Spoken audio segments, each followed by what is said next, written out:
Hello viewers, welcome to CME 2 week 11 cutting tools and abrasives video series. In the previous videos, you have learnt about what is the meaning of cutting tool and why abrasives are very important for minute particle removal.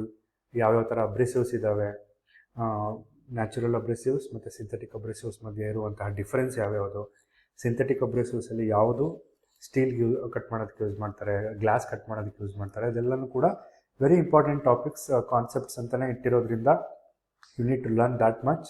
That is sufficient for your knowledge point of view. ಈ ಒಂದು ಸೆಷನಲ್ಲಿ grinding ವೀಲ್ನ ಹೆಂಗೆ ಡಿಸಿಗ್ನೇಟ್ ಮಾಡ್ತಾರೆ, polishing ಮತ್ತು coating ಅನ್ನೋದು ಇನ್ನೆರಡು surface finishing ಪ್ರಾಸೆಸಸ್ಗಳು, ಅದ್ರ ಬಗ್ಗೆನೂ ಕೂಡ ತಿಳ್ಕೊತೀರಿ. ಇನ್ನು ಸಿಂಪಲ್ ಸರ್ಫೇಸ್ ಗ್ರೈಂಡಿಂಗ್ ಆಪರೇಷನ್ನ ಪರ್ಫಾರ್ಮ್ ಮಾಡೋದು ಯಾವ ಥರ ಅಂತಲೂ ಕೂಡ ತಿಳ್ಕೊತೀರಿ after this session. Let's move on to the grinding wheel designation. This is very important topic where how the grinding wheel is designated. We have a code for that, that is a standard code. You can see the code. I have given an example here. So there is a code called A46K5V23 ಅಂತ ಒಂದು code ಇರುತ್ತೆ. So ನೀವು ಯಾವುದೇ grinding wheel ನೋಡಿದ್ರು ಕೂಡ ಇದು code ಇರುತ್ತೆ. What is the meaning of this? Let us crack this code.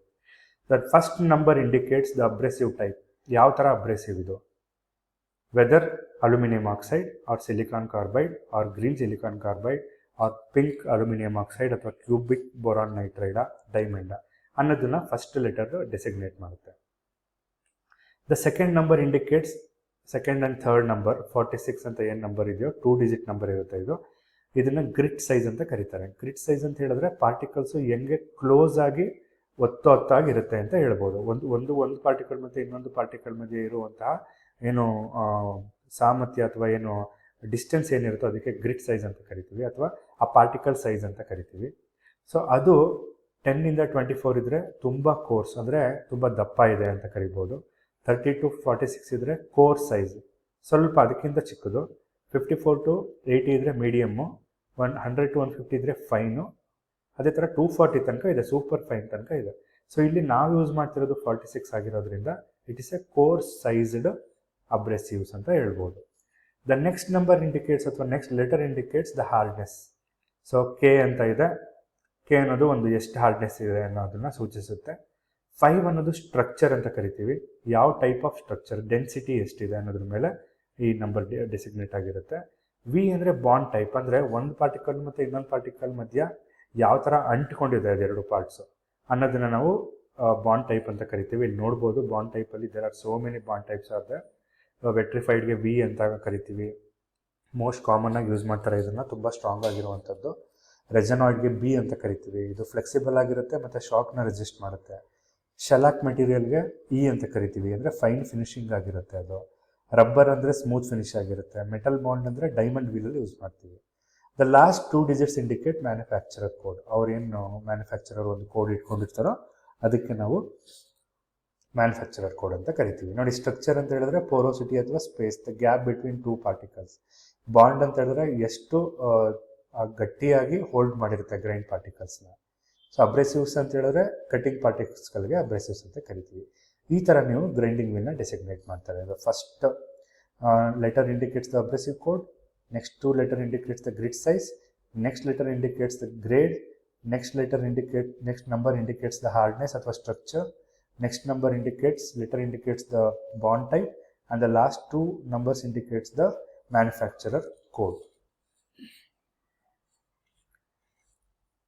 Grade ಅಂತ ಇವಾಗ ತಾನೇ ನೋಡಿದ್ರಿ. ಏನು ಗ್ರೇಡ್ ಅಂತ ಹೇಳಿದ್ರೆ, ಗ್ರೇಡ್ ಅಂದರೆ it indicates the hardness of the bond, ಎಷ್ಟು ಹಾರ್ಡ್ ಆಗಿದೆ ಬಾಂಡ್ ಮೆಟೀರಿಯಲ್.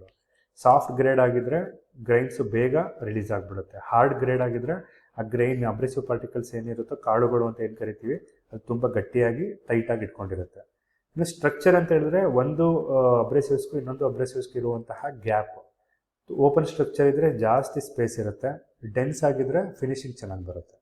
ಹಾಗಾಗಿ ಸೆಲೆಕ್ಷನ್ ಆಫ್ ಅಬ್ರೆಸಿವ್ಸ್ನ ನಾವು ಯಾವ ಥರ ಮಾಡ್ಬೋದು, ವರ್ಕ್ ಮೆಟೀರಿಯಲ್ಲು ಮತ್ತು ಅಬ್ರೆಸಿವ್ ಯೂಸ್. ಸ್ಟೀಲ್ ಇದ್ದಾಗ ಅಲ್ಯೂಮಿನಿಯಂ ಆಕ್ಸೈಡ್ ಯೂಸ್ ಮಾಡಿ, ಕ್ಯಾಸ್ಟ್ ಐರನ್ ವರ್ಕ್ ಮಾಡಬೇಕಾದ್ರೆ ಸಿಲಿಕಾನ್ ಕಾರ್ಬೈಡ್ ಯೂಸ್ ಮಾಡಿ, ಹಾರ್ಡ್ ಆ್ಯಂಡ್ ಸ್ಟೀಲ್ ವರ್ಕ್ ಮಾಡಬೇಕಾದ್ರೆ ಕ್ಯೂಬಿಕ್ ಬೋರಾನ್ ನೈಟ್ರೈಡ್ ಯೂಸ್ ಮಾಡಿ, ಗ್ಲಾಸ್ ಅಥವಾ ಸಿರಾಮಿಕ್ಸ್ ಯೂಸ್ ಮಾಡಬೇಕಾದ್ರೆ ಡೈಮಂಡ್ನ ಯೂಸ್ ಮಾಡಿ ಅಂತ ಇದರಿಂದ ತಿಳ್ಕೊಳ್ತೀವಿ. Coming to the next surface finishing operation, that is polishing. Polishing ಅಂತ ಹೇಳಿದ್ರೆ it is use to make a surface smooth and shiny. ನೋಡಿ, ಸ್ಮೂತಾಗಿ ಮತ್ತು ಶೈನಿಯಾಗಿ ಕಾಣಬೇಕು ಅಂದರೆ ಗ್ರೈಂಡಿಂಗಿಂತಲೂ ಕೂಡ ಫೈನ್ ಅಬ್ರೆಸಿವ್ಸ್ ಯೂಸ್ ಮಾಡಿಕೊಂಡು ಮಾಡುವಂತಹ ಒಂದು ವರ್ಕ್ಗೆ ಪಾಲಿಶಿಂಗ್ ಅಂತ ಕರಿತೀವಿ. ಇಲ್ಲಿ ಫೈನ್ ಅಬ್ರೆಸಿವ್ ಪೌಡರ್ ಅಥವಾ ಪೇಸ್ಟ್ನ ಯೂಸ್ ಮಾಡ್ತೀವಿ. ಫೈನ್ ಸ್ಕ್ರ್ಯಾಚಸ್ ಆಗಿ ಅದು ರಿಮೂವ್ ಆಗುತ್ತೆ ಮೆಟೀರಿಯಲ್ಲು. ಸರ್ಫೇಸ್ ಅಪಿಯರೆನ್ಸು ಮಿರರ್ ಥರ ಕಾಣಿಸುತ್ತೆ. ಹಾಗಾಗಿ ಪಾಲಿಶಿಂಗು ಕೂಡ ತುಂಬ ಇಂಪಾರ್ಟೆಂಟ್ ಸರ್ಫೇಸ್ ಫಿನಿಶಿಂಗ್ ಆಪ್ರೇಷನ್ ಅಂತ ಹೇಳ್ಬೋದು. ಇನ್ನು ಅಡ್ವಾಂಟೇಜಸ್ ಡಿಸಡ್ವಾಂಟೇಜಸ್ ಕಡೆ ಬಂದರೆ ಪಾಲಿಶಿಂಗು ತುಂಬ ಸರ್ಫೇಸ್ ಸ್ಮೂತ್ನೆಸ್ನ ಎಕ್ಸ್ಪೆಕ್ಟ್ ಮಾಡ್ಬೋದು, ಬೆಟರ್ ಅಪಿಯರೆನ್ಸು, ಯಾವುದೇ ಥರ ಫ್ರಿಕ್ಷನ್ ಇರೋದಿಲ್ಲ. ಇನ್ನು ಅಪ್ಲಿಕೇಶನ್ಸಿಗೆ ಬಂದರೆ ಡೆಕೋರೇಟಿವ್ ಪಾರ್ಟ್ಸ್ನಲ್ಲಿ ನಾವು ಇದನ್ನು ನೋಡ್ತೀವಿ, ಮೆಡಿಕಲ್ ಇನ್ಸ್ಟ್ರೂಮೆಂಟ್ಸಲ್ಲಿ ನೋಡ್ತೀವಿ, ಮತ್ತು ಆಪ್ಟಿಕಲ್ ಇನ್ಸ್ಟ್ರೂಮೆಂಟ್ಸಲ್ಲೂ ಕೂಡ ಪಾಲಿಶಿಂಗ್ ಆಗಿರುವಂತಹ ಒಂದು ಇದನ್ನು ಆಪ್ರೇಷನ್ನ ನೋಡ್ಬೋದು. ಇನ್ನು ಕೋಟಿಂಗ್ ಅಂತ ಹೇಳಿದ್ರೆ it will add the material, it will add a thin protective layer to the material. ಯಾಕೆ ಅದನ್ನು ಹಾಕಿರ್ತಾರೆ? To protect from corrosion, rust ಹಿಡಿಬಾರ್ದು ಅಂತ, ವೇರ್ನ ರೆಸಿಸ್ಟ್ ಮಾಡಬೇಕು ಅಂತ, ಅಪಿಯರೆನ್ಸು ತುಂಬ ಚೆನ್ನಾಗಿ ಕಾಣಲಿ ಅಂತ ನಾವು ಅದನ್ನು ಕೋಟ್ ಮಾಡಿರ್ತೀವಿ. ಯಾವ್ಯಾವ ಥರ ಕೋಟಿಂಗ್ ಇದೆ ಅಂತ ನಿಮ್ಗೆ ಆಲ್ರೆಡಿ ಥರ್ಡ್ ವೀಕಲ್ಲೇ ಕಲ್ತಿದ್ದೀರಿ. ಪೇಂಟಿಂಗ್ ಇದೆ, ಎಲೆಕ್ಟ್ರೋಪ್ಲೇಟಿಂಗ್ ಇದೆ, ಪೌಡರ್ ಕೋಟಿಂಗ್ ಇದೆ, ಕೆಮಿಕಲ್ ಕೋಟಿಂಗ್ ಇದೆ.